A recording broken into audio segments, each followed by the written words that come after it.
বাংলাদেশে ফুড লাভারদের জন্য নতুন চমক দেখালো আবেশ হোটেল অ্যান্ড রেস্টুরেন্ট। প্রথমবারের মতো আফগান পেশোয়ারি খাবার নিয়ে এলো রেস্টুরেন্টটি। ইতিমধ্যে তুমুল সাড়া এবং হৈহুল্লোড় পড়ে গেছে ভোজন রসিকদের মাঝে। বিশেষ করে সম্পূর্ণ ভিন্নভাবে রান্না ও স্বাদের জন্য জনপ্রিয় হয়ে উঠেছে পেশোয়ারি বিফ এবং পেশোয়ারি নলি। দর্শক, বর্তমান সময়ে রাজধানীর একদম মশলাবিহীন পেশোয়ারির মাংস যেখানে অনেক আলোচিত, সেই আলোচিত জায়গার কেন্দ্রবিন্দু অর্থাৎ আবেশ রেস্টুরেন্টের মূল শাখায় এই মুহূর্তে আমি অবস্থান করছি। আপনাদেরকে আজকে জানাবো কিভাবে এই শত শত মশলার ভিতরে মশলাবিহীন মাংস মানুষের মন জয় করে নিয়েছে। চলুন তাহলে দেখা যাক আবেশ হোটেলের স্পেশাল উদ্ভাবন পেশোয়ারি বিফ কিংবা পেশোয়ারি নলি।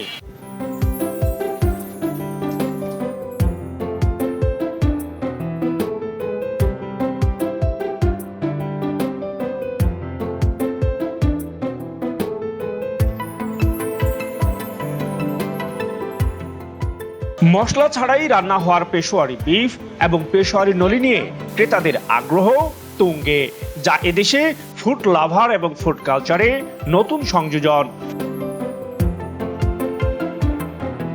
এ কারণে রাজধানীতে হোটেল চারটির শাখায় উপচে পড়া ভিড় লেগেই থাকে প্রতিদিন। খাবারের জগতে যা তৈরি করেছে বড় আলোড়ন। আমি যতটুকু বুঝি, আমরা যতটুকু শুনে আসি, যত মেডিসিন কম খাবেন, যত মশলা কম খাবেন শরীরের জন্য খুব ভালো।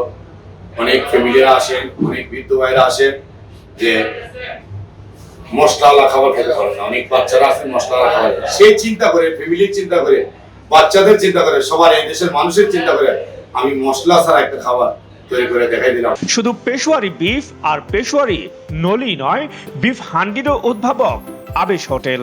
আমি 2020 সালে যখন বিফ হান্ডি, প্রথম অরিজিনাল বিফ হান্ডি আমি আমার সিক্রেট মশলা দিয়ে শুরু করেছি। ইনশাআল্লাহ সারা দেশের মানুষ, প্রায় মানুষই আসছেন। জিভে জল আসা এসব খাবারে উচ্ছ্বসিত প্রতিক্রিয়া জানান ভোজন রসিক এবং ভোজন প্রেমিকরা। এইটার মধ্যে অ্যাকচুয়ালি কোনো মশলা ইউজ করা হয় নাই, যতদূর মনে হয়েছে ঝাল বা খুব বেশি মশলাদার মনে হয় নাই। সো আমার কাছে মনে হয়েছে ঠিক আছে। আমরা আসলে এটা পাকিস্তানের খাবার দেখে আমরা অভ্যস্ত। এইটা খাওয়ার সময় খুব একটা ভালো ফিল দিচ্ছিল না, কিন্তু খাওয়ার পর পরবর্তীতে মনে হচ্ছিল যে না কিছু একটা খাইছি। যারা ফুড নিয়ে নতুন নতুন ফ্যান্টাসি পছন্দ করে, ফুড নিয়ে নতুন নতুন কিছু খেতে পছন্দ করে, আশা করি তাদের জন্য ভালো লাগবে। নতুন হিসাবে খাবারটা যথেষ্ট ভালো ছিল এবং সম্পূর্ণ একটা আলাদা ডিফারেন্ট একটা টেস্ট এই খাবারটাতে। টেস্ট ভালো, যেহেতু বাংলাদেশে প্রথম আমরাও এটা নিউজে দেখে এটা খেতে এসেছি এবং আমাদের কাছে পজিটিভ রিভিউ আসছে। একদম সফট, একদম নরম, মুখে দিলেই গলে যাচ্ছে এরকম। মশলা ছাড়া, স্পাইসি ছাড়া একটা খাবার, তাও গরুর মাংস, খুবই ভালো লাগছে। তো আনকমন স্বাদ, এই চিন্তা ভাবনা করে আসলাম, পরে খাওয়ার পরে বুঝলাম যে না এটা স্বাদ আনকমন, ভিন্ন মশলা ছাড়া গরুর গোস্ত। এমনিতে আমরা সবসময় মশলা দিয়ে খাই অভ্যস্ত, এটা মশলা ছাড়া। পেশোয়ারি খাবারের প্রধান বৈশিষ্ট্য হলো এতে কোনো অতিরিক্ত মশলা বা ঝাল নেই, যা স্বাস্থ্য সচেতনদের জন্য হয়ে উঠেছে দারুণ পছন্দের। বিশেষ করে গরুর মাংস ও নলির একটু ব্যতিক্রমী স্বাদ নিতে পেশোয়ারি বিফ ও পেশোয়ারির নলির জুড়ি নেই।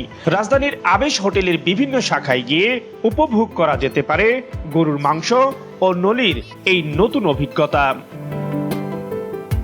হাজারো খাবারের মাঝে যে খাবারটি মানুষের মন জয় করে নিয়েছে মশলাবিহীন পেশোয়ারি বিফ কিংবা পেশোয়ারি নলি, সেটি যাতে কোনো মশলার ভেজালে না পড়ে সেই জন্যে এই পেশোয়ারি বিফের মালিকের বিশেষ অনুরোধ করেছে।